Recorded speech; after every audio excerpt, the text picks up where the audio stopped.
Bonjour, je m'appelle Nathalie Yamb. Heureuse de vous retrouver pour une nouvelle vidéo. Pour commencer, je vous emmène en 1974, une année marquée par des événements importants dans le monde. Alors qu'en Europe du Sud, au Portugal, en avril, la révolution des œillets met fin à la dictature salazariste, quelque part dans l'océan Indien, dans un territoire africain appelé Comores, un archipel composé de 4 îles principales dont Grande Comore, Moélie, Anjouan et Mayotte, se tenait le 22 décembre un référendum d'indépendance qui allait encore une fois afficher le gangstérisme congénital d'une autre puissance coloniale, la France. Pourquoi je vous en parle aujourd'hui? Eh bien parce que fin avril 2023, il y a quelques jours, a été lancée sous la houlette du ministère de l'Intérieur français l'opération Wambushu, dont l'objectif est de rafler et d'expulser des ressortissants comoriens de Mayotte. Vous savez, Mayotte, Maoré, de son nom local, l'une des îles comoriennes. Alors, vous êtes tout à fait fondé de vous demander comment, au XXIe siècle, un État étranger peut-il chasser des Africains d'Afrique. J'ai moi-même été victime de cela en 2019, mais ce n'est pas de moi dont il s'agit ici. Dans cette vidéo, je vais mettre un coup de projecteur sur tout ce qui s'est passé pour qu'on en arrive là et vous démontrer encore une fois à quel point ce pays qu'on appelle la France est un État voyou, toxique et nuisible, qui n'est grand que quand il monte sur les épaules de l'Afrique et des peuples noirs, avec, hélas trop souvent, la complicité de potentats et de collabos locaux. C'est parti, mais d'abord, abonnez-vous, mettez un pouce levé, partagez le lien de la vidéo et surtout, contribuez financièrement à mes cagnottes dont les liens s'affichent en dessous pour me permettre de continuer de produire du contenu éducatif comme celui-ci. Les premiers Européens à explorer les Comores sont les Portugais, mais les premiers à les coloniser sont les missionnaires, commerçants et fonctionnaires français dès 1841, lorsqu'ils établissent une présence à Mayotte. Au cours des décennies qui vont suivre, la France a progressivement étendu son contrôle sur les autres îles de l'archipel, notamment Nzouani, qu'ils ont baptisé Anjouan, Moali, qu'ils ont nommé Moélie, et Ngazidja, qu'ils ont appelé Grande Comore. Entre 1886 et 1892, les îles des Comores deviennent un protectorat français administré depuis Madagascar, une autre colonie, et en 1946, pour renforcer son emprise, Paris les érige en territoire d'outre-mer avec pour chef-lieu Dzaoudzi, situé à Mayotte.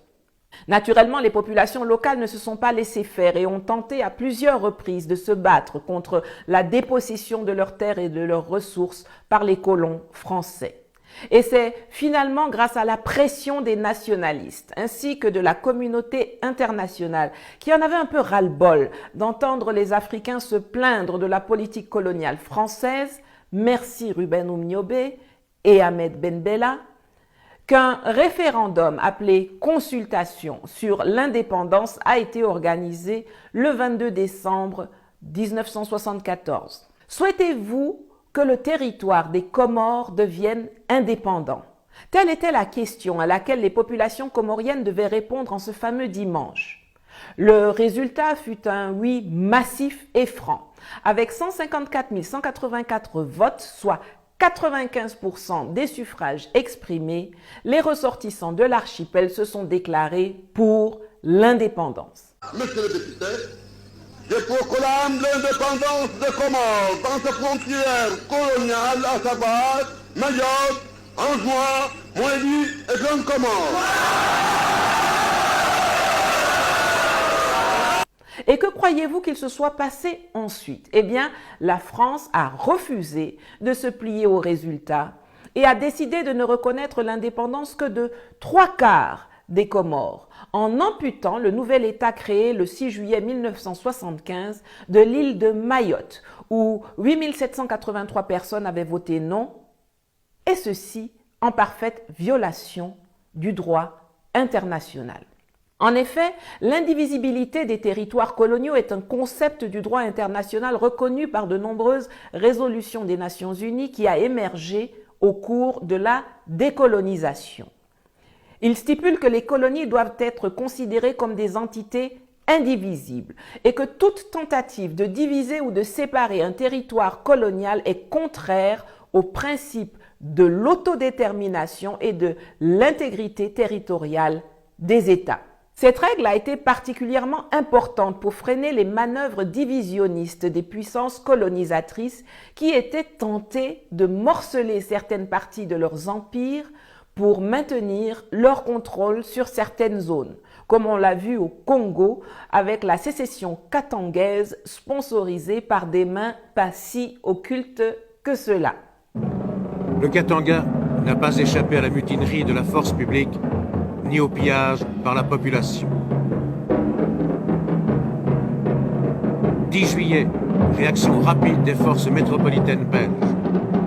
À Moscou, Nikita Khrouchtchev, le numéro 1 soviétique de l'époque, traite les Belges d'agresseurs.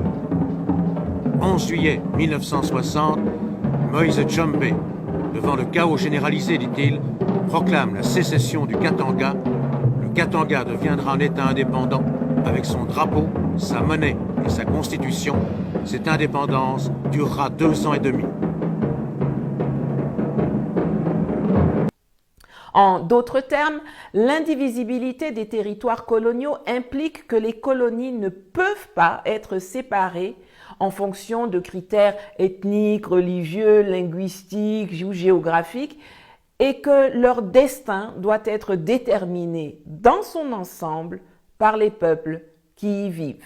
Mais la France, comme tant d'autres États occidentaux, a une compréhension à géométrie variable du droit international. Et elle n'hésite pas à en faire fi quand cela va contre ses intérêts. Et c'est exactement ce qui s'est passé avec les Comores.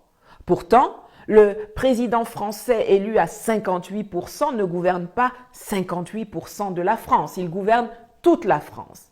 Eh bien, c'est ce même principe qui prévaut aux Comores, comme partout dans le monde. Mais la France, pour entériner son hold-up, a organisé à Mayotte un autre référendum le 8 février 1976 où la question posée était de savoir si les Mahorais voulaient rester dans la République française ou devenir indépendants dans le cadre des Comores. De la même façon que les populations de Crimée, de Donetsk et de Lugansk ont été consultées en 2014 et 2022 pour répondre à la question de savoir si elles voulaient être rattachées à la Fédération de Russie ou si elles préféraient rester une partie intégrante de l'Ukraine.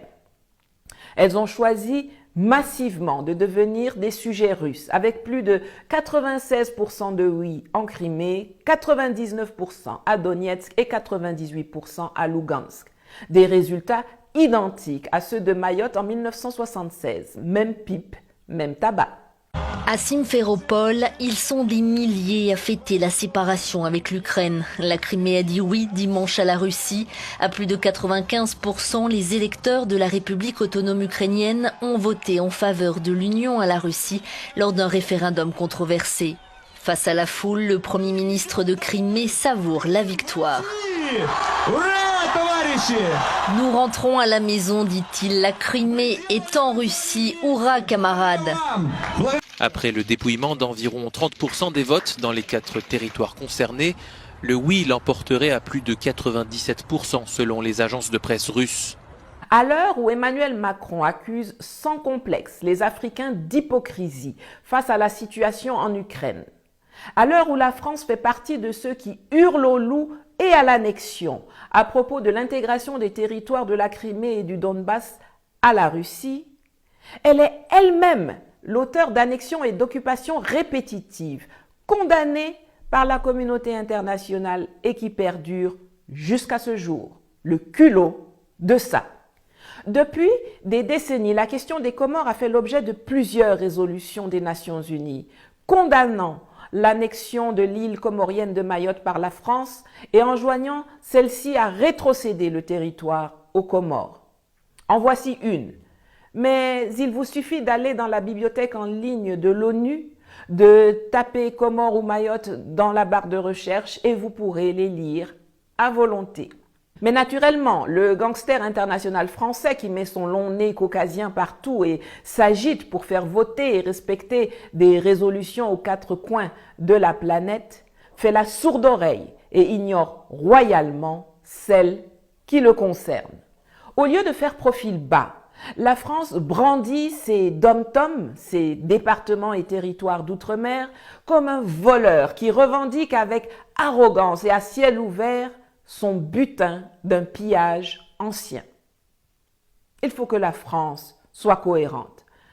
Si je vous pose la question de savoir où est la France, quelle réponse allez-vous me donner? Évidemment que la France est un pays qui se situe en Europe, à côté de la Belgique, du Luxembourg, de l'Allemagne, de la Suisse, de l'Italie et de l'Espagne. Peut-être même que vous allez me dire qu'elle est bordée par la Manche, la mer Méditerranée et l'océan Atlantique. Alors, comment cette France qui nous casse les oreilles avec ses récriminations face à l'immigration qui la gêne considérablement? Cette France qui se sent menacée par la perspective d'un grand remplacement par les Noirs, les Arabes et les musulmans. Cette France qui hurle qu'elle a une culture et des valeurs judéo-chrétiennes, des frontières et un territoire à protéger en Europe et qui finance pour cela, avec ses complices de l'Union européenne, des camps de concentration en Libye pour empêcher les migrants de traverser la Méditerranée et d'aller chercher l'espérance d'une vie meilleure en Occident. Comment cette France peut-elle affirmer que des territoires situés à des milliers de kilomètres de l'Europe sont à elle? Des gens qui sursautent au moindre Allahu Akbar, qui criminalisent la polygamie et les femmes voilées, qui expriment un mépris profond pour tout ce qui touche à l'islam, à l'animisme, aux coutumes ancestrales africaines, ne se gênent pas pour revendiquer et annexer un territoire musulman, africain et de tradition matrilinéaire à 8000 km de Paris. Franchement, soyons un peu sérieux.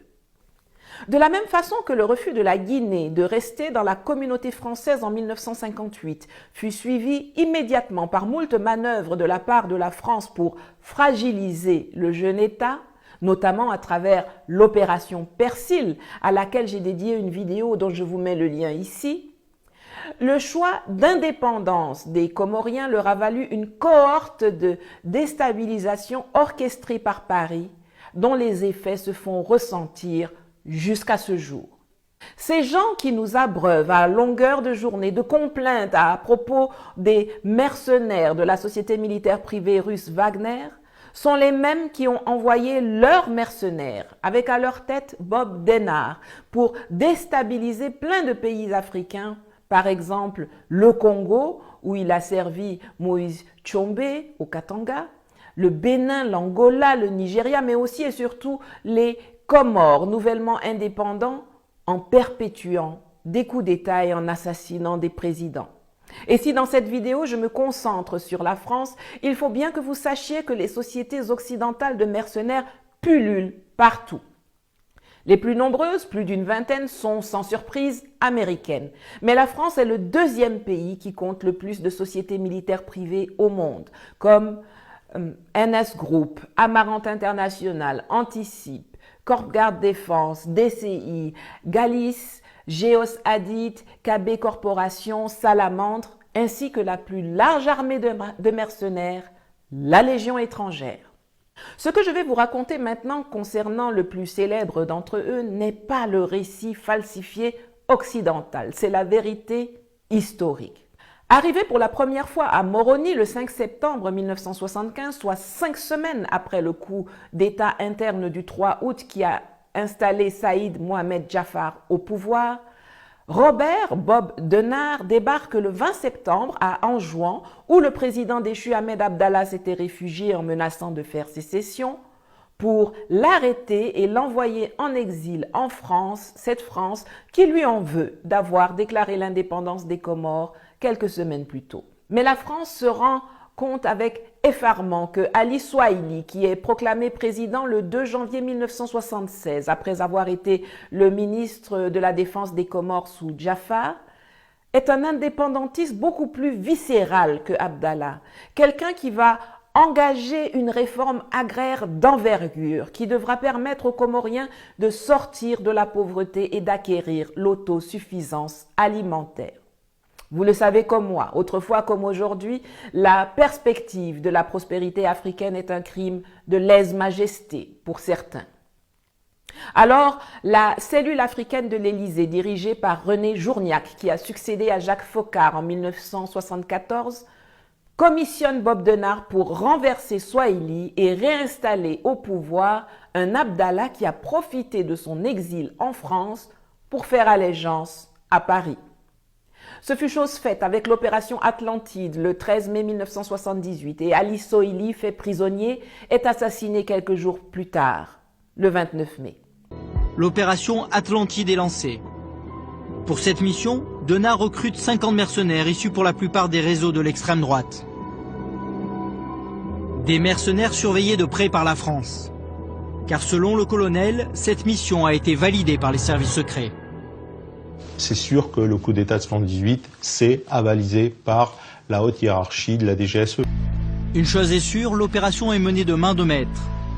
Mars 78, Lantinéa quitte l'Orient. Il va contourner l'Afrique pour rejoindre les Comores, sous couvert d'une mission scientifique.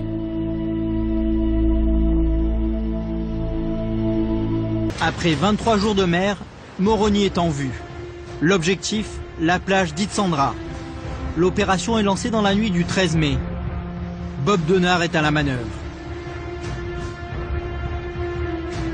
À bord de pneumatiques, les commandos débarquent. 50 hommes armés investissent la ville. Nous avons réussi, en 4 heures de temps, nous avons rendu maître de la capitale et fait prisonnier le président, fait prisonnier tout le monde. Ali Swahili, celui que Denard avait aidé à mettre en place, sera tué quelques semaines plus tard, lors d'une tentative d'évasion. Certains y voient la main du colonel.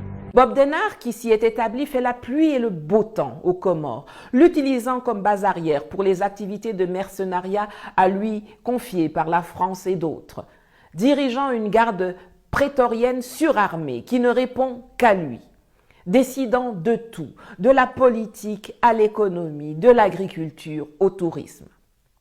Financé par Pik Botha et les services de renseignement sud-africains en accord avec la France, il leur met les îles à disposition pour contourner les sanctions internationales dont est frappé le régime d'apartheid. L'accueil de la population que j'ai libérée ont fait que si je voulais rester dans l'ombre au départ, je ne peux plus le faire maintenant parce qu'il y a trop de chaleur humaine, ça devient un problème sentimental et j'ai l'intention de m'établir définitivement ici en tant que Comorien à part entière. L'Afrique du Sud, qui pratique un régime d'apartheid, est soumis à un embargo international. Les Comores vont lui permettre de le contourner. L'un des principaux lieutenants de Denard, François-Xavier Sidos, commandait l'une des 3 compagnies de combat de la garde présidentielle. Il était chargé de la formation des sous-officiers comoriens. L'équipement venait pour une part d'Afrique du Sud, beaucoup d'armements récupérés en Angola par exemple. Ce qu'il faut savoir que c'est l'Afrique du Sud, l'Afrique du Sud et la France avaient, disons, négocié de façon à ce que l'Afrique du Sud prenne en charge du fonctionnement de la garde présidentielle. Et les Sud-Africains avaient installé une station d'écoute en Grande Comore. La France avait laissé faire l'Afrique du Sud en échange, pour schématiser, pour simplifier, en échange du financement de la garde présidentielle. Cela dure jusqu'au 15 décembre 1989, jusqu'à ce que la situation géopolitique mondiale évolue et que ses parrains ferment les robinets financiers et le contraignent à quitter l'archipel pour s'installer en Afrique du Sud. Il y reviendra brièvement en 1995 pour renverser le président Saïd Mohamed Johar à la demande de la famille d'Ahmed Abdallah, qu'il avait pourtant assassiné dans son bureau quand celui-ci avait voulu démanteler sa garde présidentielle. Comme quoi, les Abdallah de père en fils n'étaient pas très rancuniers et avaient la très sale habitude d'avoir recours au service du mercenaire français, ce qui ne leur a, ma foi, pas toujours réussi. Cette fois, suite aux vives protestations de la communauté internationale face à ce retour de Denard, qui coïncide, sans surprise, avec le retour des réseaux focardiens à l'Élysée dans le sillage de Jacques Chirac nouvellement élu, la France envoie son armée qui entre aux Comores comme dans un moulin, malgré la pseudo-indépendance, pour déloger Bob Denard le 6 octobre 1995, mais en prenant bien soin de ne pas réinstaller Djohar au pouvoir, qui sera exfiltré puis détenu pendant 5 mois dans un hôtel de luxe à La Réunion, surveillé par des militaires français. Pendant qu'elle s'attelle à déstabiliser profondément et durablement les Comores, la France ficelle sa mainmise sur Mayotte. Ignorant toutes les condamnations de la communauté internationale et les résolutions de l'ONU, où elle dispose du statut de membre permanent avec droit de veto, veto dont elle a fait usage concernant la résolution sur Mayotte du 6 février 1976 au Conseil de sécurité, elle maintient son emprise administrative à travers la farce référendaire du 8 février 1976 pour l'orner du statut de collectivité territoriale, puis celle du 29 mars 2009 pour procéder à sa départementalisation, précédée en 2003 par l'ancrage de Mayotte dans la Constitution française à travers l'article 73. Comme toujours, la France pense qu'il lui suffit de constitutionnaliser ou d'inscrire ces pillages dans la loi pour les rendre irréversibles. Elle l'a fait pour les œuvres cultuelles et culturelles qu'elle a dérobées en Afrique pendant la colonisation. Elle le fait aussi avec les territoires qu'elle continue d'occuper, malgré les revendications indépendantistes émanant des peuples en Nouvelle-Calédonie, en Polynésie, en Guadeloupe, en Martinique, à Wallis et Futuna, à La Réunion, ou malgré les revendications légitimes émises par Madagascar concernant les îles éparses. L'opération Wambushu est une énième manifestation de l'arrogance et de l'occupation française en Afrique, alors que Macron prétend vouloir changer la qualité des relations avec le continent. Les opérations dites de décasage ne datent pas d'hier à Mayotte, mais le dernier baroud néocolonial français, c'est l'opération Wambushu, à travers laquelle, sous la houlette de Gérard Moussa Darmanin, la France décide de ramasser des Comoriens qui sont chez eux à Mayotte, mais que l'on déclare migrants clandestins, et de les embarquer de force sur des bateaux pour les expédier vers les autres îles de l'archipel des Comores.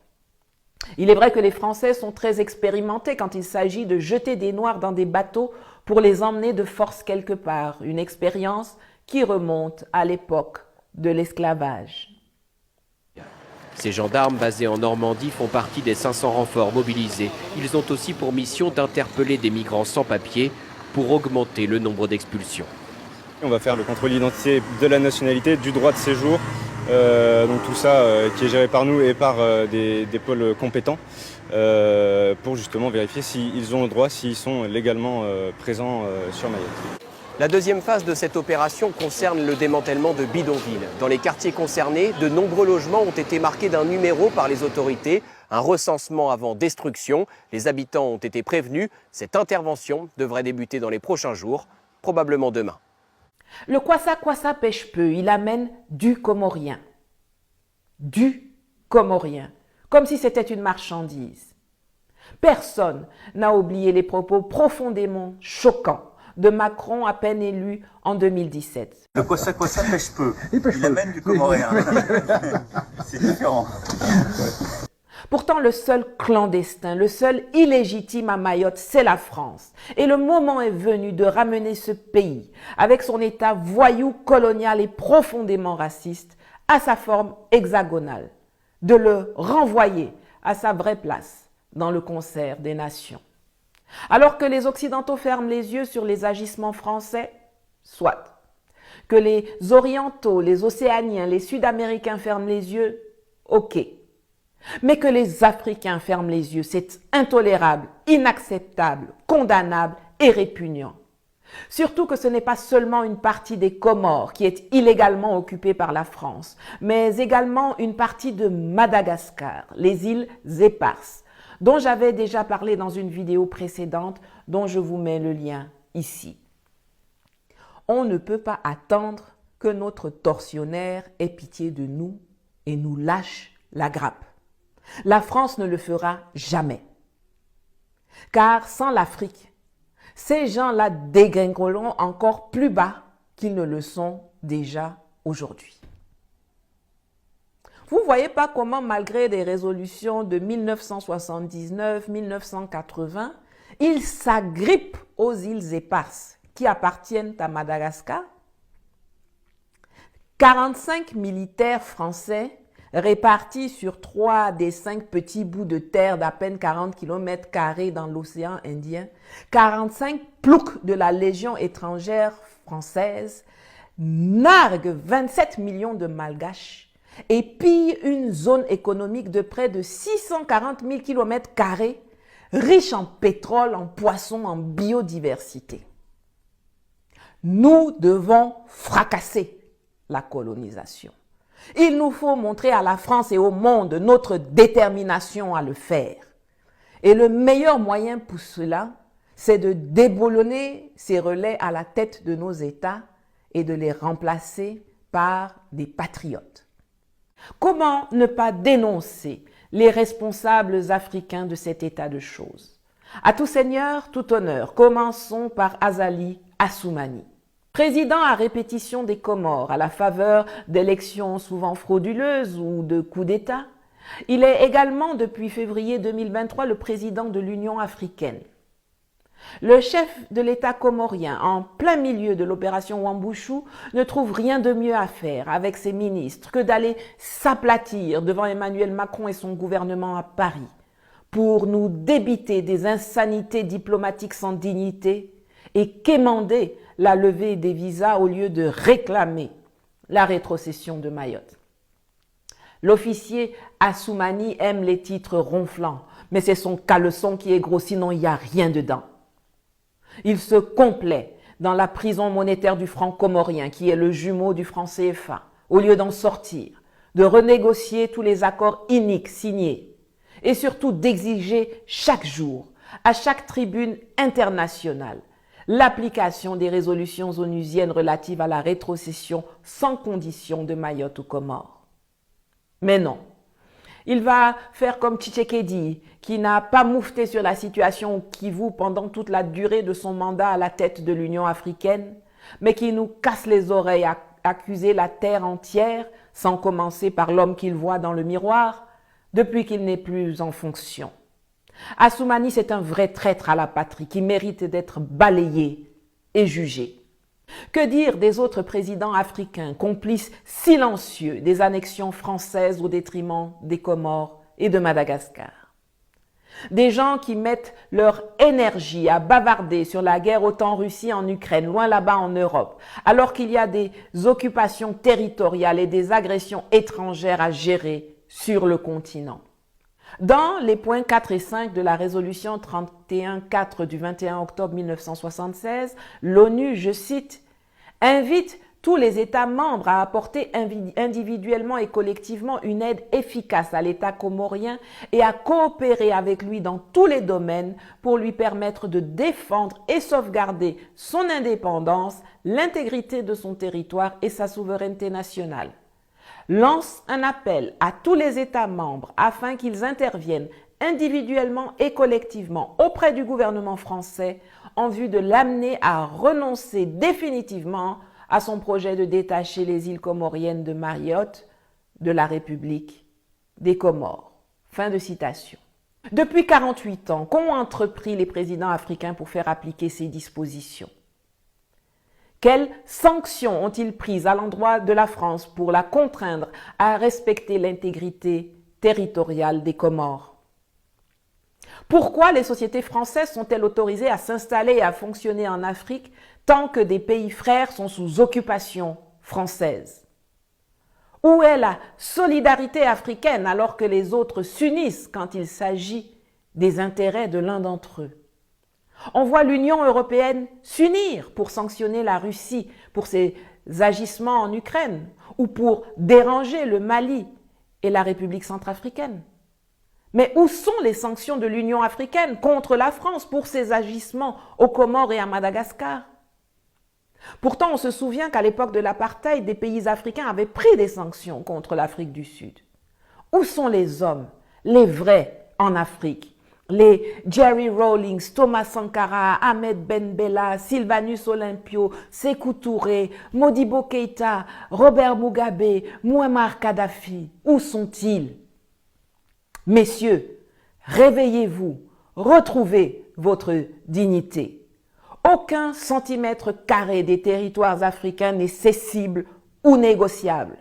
Mettez-vous au travail et allez récupérer Mayotte et les îles éparses. Pour finir, je vais m'adresser au peuple mahorais qui semble être victime du syndrome de Stockholm. Ne voyez-vous pas que vous êtes la 5e roue du carrosse? Cela fait des décennies que vous voulez être français, mais la France vous méprise. Elle vous considère comme des sous-hommes, des moins que rien, des citoyens de 6e zone. Si la France le pouvait, elle vous embarquerait aussi sur des bateaux pour vous jeter au fond de la mer ou sur une autre île. La France, elle aime Mayotte, mais pas les Mahorais. Elle a besoin de l'île pour justifier sa présence géopolitique et son emprise dans l'océan Indien, et aussi pour s'accaparer les ressources marines dans la zone économique exclusive qu'elle s'est octroyée autour des côtes de Mayotte. Mais elle n'en a rien à foutre de vous. Et vous, vous tombez dans le piège de la division dont elle est coutumière. Votre niveau de vie médian à Mayotte est 7 fois plus faible que le niveau national français. 77% des habitants vivent sous le seuil de pauvreté nationale, soit 5 fois plus qu'en métropole. Vous êtes les moins scolarisés, les plus chômeurs, loin derrière la Martinique, la Guadeloupe ou la Réunion. Vous êtes les derniers des derniers. Ce n'est pas moi qui le dis, mais votre Institut national des statistiques, l'INSEE. Get out! Alliez-vous à vos frères comoriens. Dotez-vous d'une classe politique valable, et je sais qu'il y a des gens valables aux Comores. J'ai animé à l'invitation de la diaspora comorienne de France une conférence à Paris en 2020, lors de laquelle j'ai rencontré des personnes formidables, intelligentes, courageuses et battantes. Frères et sœurs comoriens de Nzwani, de Maoré, de Ngazidja et de Mwale, tournez le dos aux partis politiques pourris qui travaillent pour les intérêts de la métropole, ou à l'immonde classe politique locale à l'image d'Assoumani, ces instruments de prédation qui vous ont maintenu dans l'instabilité et la pauvreté. Construisez un projet de société émancipé, souverain, basé sur une réforme foncière et agricole et une exploitation de vos ressources marines. Le monde est en pleine mutation, ne ratez pas le coche. Mettez vos frustrations ensemble.